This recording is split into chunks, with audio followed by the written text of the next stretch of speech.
ارشاد فرمایا جو اللہ سے ڈرے اللہ اس کے لیے راستے کھول دیتا ہے اور اللہ اس کو وہاں سے دیتا ہے جہاں سے اسے گمان بھی نہیں ہوتا۔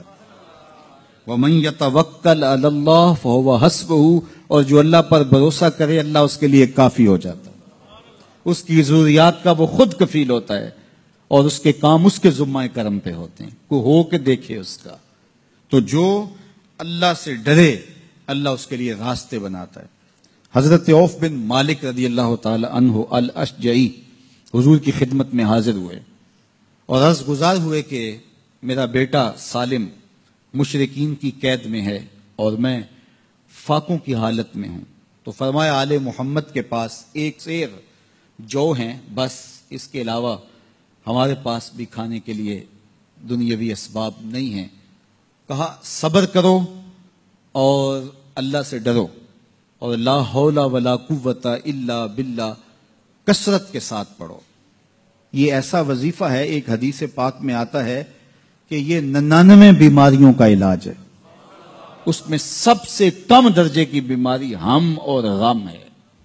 یہ دکھوں کا مداوع ہے، مشکلات کا علاج ہے، اور یہ وظیفہ میرے حضور نے بتایا۔ حضرت ابو ذر غفاری رضی اللہ تعالیٰ عنہ کو حضور نے 5 چیزیں بتائی تھی، ان میں سے 5ویں چیز یہ تھی کہ ابو ذر کثرت کے ساتھ لا حول ولا قوت الا باللہ پڑھا کرو۔ فرمایا عرش الہی کے نیچے ایک خاص خزانہ ہے، یہ وظیفہ وہاں سے آیا ہے۔ یہ زندگی میں معمول بنا لو، جب پھنس جاؤ مشکلات میں آ جاؤ تو لا حول ولا قوت الا باللہ پڑھو، اللہ راستے کھولے گا۔ تو حضور نے 3 چیزیں فرمائی، اللہ سے ڈرو، صبر کرو اور کثرت کے ساتھ لا حول ولا قوت الا باللہ پڑھو۔ وہ فرماتے ہیں کہ میں یہ عمل شروع کیا، ابھی گھر میں بیٹھا ہی تھا کہ دروازے پہ دستک ہوئی، تو میں اٹھا کہ دروازہ کھولوں دیکھوں کہ کون ہے، تو دروازہ کھولا، دیکھا میرا بیٹا کھڑا ہے اور اس کے پیچھے 100 اونٹ کھڑے ہیں۔ تو میں نے کہا کہ تم اور یہ اونٹ؟ کہا مجھے موقع لگ گیا، میں ان کی قید سے بھاگ آیا اور آتے آتے ان کے 100 اونٹ بھی ہانک لایا ہوں۔ وَيَرْزُقْهُ مِنْ حَيْثُ لَا يَحْتَسِبُ، وہ تمہیں وہاں سے رزق دے گا جہاں سے تمہیں گمان بھی نہیں، اس کے ہو کے تو دیکھو۔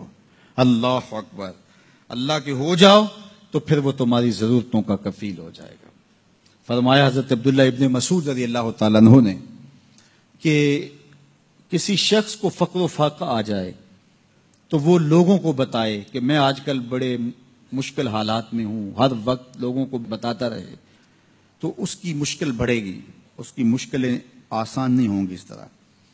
اور اگر وہ اپنی اس مشکل کو کسی سے شیئر نہ کرے بلکہ مصلی بچھا کے اپنے رب سے کہے کہ مالک فقر و فاقہ آ گیا ہے اور اس کا علاج تیرے پاس ہے، اس مرض کا مداوع تیرے پاس ہے۔ تو حضرت عبداللہ ابن مسعود فرماتے ہیں کہ رسول کریم نے فرمایا جلد یا بدیر اللہ اس کو مالا مال فرما دے گا۔ یہ بھی کبھی کر کے دیکھو، مشکل آ جائے، فاقہ آ جائے، مصیبت آ جائے، کسی سے نہ کہو، صرف اپنے رب سے کہو، پھر دیکھنا اس کی کرم نوازیوں کا می کیسے برستا ہے۔ فرمایا اللہ پر بھروسہ کرنے کا جو حق ہے اگر وہ تم ادا کر دو، وہ تمہیں ایسے رزق عطا کرے جیسے پرندوں کو عطا کرتا۔ ہم تو دکان پہ جانا ہوتا ہے، فیکٹری میں جانا ہوتا ہے، ہم اپنے کاروبار پہ جانا ہوتا ہے، نوکری پہ جانا ہوتا ہے، مزدوری پہ جانا ہوتا ہے، ہمیں پتہ ہے کہاں آج صبح جانا ہے، لیکن پرندوں کو کوئی پتہ نہیں ہوتا کہاں جانا ہے، راس المال بھی نہیں ہوتا، لیکن صبح نکلتے ہیں، شام کو کبھی بھی خالی پیٹ نہیں آئے۔ بن توکل پنچھی اڑ دے، خرچ نہ پلے زیرا ہو۔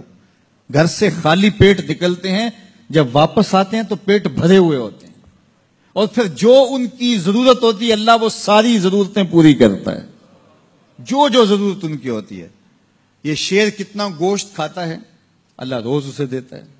یہ ہنس روزانہ سچے موتی کھاتے ہیں، اور آپ مارکیٹ میں لینے جائیں لاکھوں روپے لگا کے تولے ماشے کے حساب سے آپ خریدتے ہیں، پھر بھی آپ کو یقین نہیں ہوتا کہ یہ سچے ہیں یا 2 نمبر ہیں۔ اور ہنس دنیا پہ کروڑوں جانور پائے جاتے ہیں، روز کھاتے ہیں، صبح بھی، شام بھی، دوپہر بھی، پیٹ بھر کے کھاتے ہیں، اللہ روز انہیں عطا کرتا ہے۔